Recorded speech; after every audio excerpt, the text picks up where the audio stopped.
And joining me now is one of the courtroom artists documenting the trial, Jane Rosenberg. Jane, welcome. It's extraordinary to get to talk to you about this. I know you've been a courtroom artist for over 4 decades, and you've been present at many infamous trials, including John Lennon's murder, Boston Marathon bombing, Bernie Madoff. That's just a few of them. I know you've sketched Donald Trump before. Your rendering of him last year during his arraignment in the case, that went viral. But I'm guessing this must be among your biggest assignments ever. So talk about the pressure to document this trial. Are there unique challenges working on a historic case? Because this is a courtroom that's also cramped with security personnel, right? Absolutely. More cramped than ever. I can barely see Trump. They have 2 large court officers standing in the front of the room, blocking my view.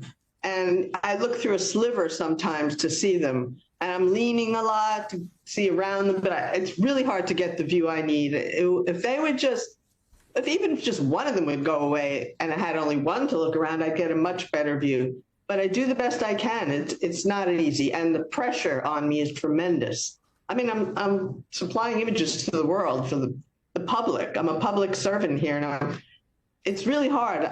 I do the best I can. It's not always great, but I'm still trying. Well, it's not maybe great by your standards, given that you are an artist, but the reality is it's what we all have to go on. I'm curious what goes into making a strong courtroom sketch. What are the kinds of details that you look for? What are you trying to capture? And has it been challenging to draw Donald Trump? Well, Donald Trump is actually fun to draw when I can see him. He's got a lot of character in his face and a lot of expression. I love my crazy hair and the bushy eyebrows, so he is actually fun to draw. What do I look for? I look for whatever is happening in front of me. I can't just make up something. I have to see. I look at Trump to see if he has his eyes open. He often comes in the morning and sits down and closes his eyes. I don't know if he's meditating, sleeping, praying. I don't know what he's doing, but his eyes are closed for much of the day.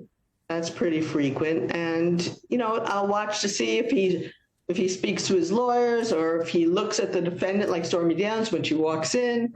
I want to see what he's doing. So I'm trying my best to see him.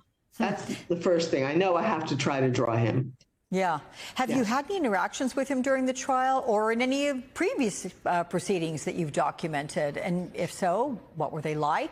Has he ever given you feedback about your depictions of him? Well, he once leaned over me and another artist and said, I have to lose some weight during the Trump civil fraud trial. And he said, amazing. And he says hello to me sometimes. He does know who I am because he's seen me in all the cases in Washington, D.C., in Florida. He sees me in the jury box. He knows who I am. He says hello sometimes as he walks into the courtroom. He'll mouth hello, or he'll nod at me. Sometimes if I'm in the jury box, it depends. Not every day. So there's that sleeping sketch. Yeah, no, we see it. His eyes are closed. That's what happens a lot. Yeah, it does happen a lot. Keeps them closed a lot of the day. Really? Give me a percentage. Give me a percentage, like 50% of the time, or some days. There were days I felt it was 50%. Wow. You know, and there are days when he always has at least 30% closed. Wow. That's not mine. Okay. Speaking of him knowing you, others do too, because you say that you've received some strange emails from Trump supporters who don't like your depictions of him. Can you share some of what those emails have said? Are you at all concerned, Jane, about your safety? A little. I am concerned. I think some of them are really off the deep end. Some of them, like, I don't even try to decipher it. I got a very weird one recently, and I don't know what he's talking about. But it's a little threatening, but I think I'll be okay. Some friends said I should report that to the FBI, but I don't want to deal with that. And I mean, the majority of my emails are positive, that they actually like my sketches. They show a lot of feeling, they say, and capture the energy. That's what I've been getting, a lot of positive, but I do get some very strange negatives. Yeah. Well, I'll say that we all very much appreciate the work you're doing because you're bringing us something that we otherwise wouldn't have access to. So your talent is admired and your efforts appreciated, as well as this conversation. Jane Rosenberg, thank you so much for joining me.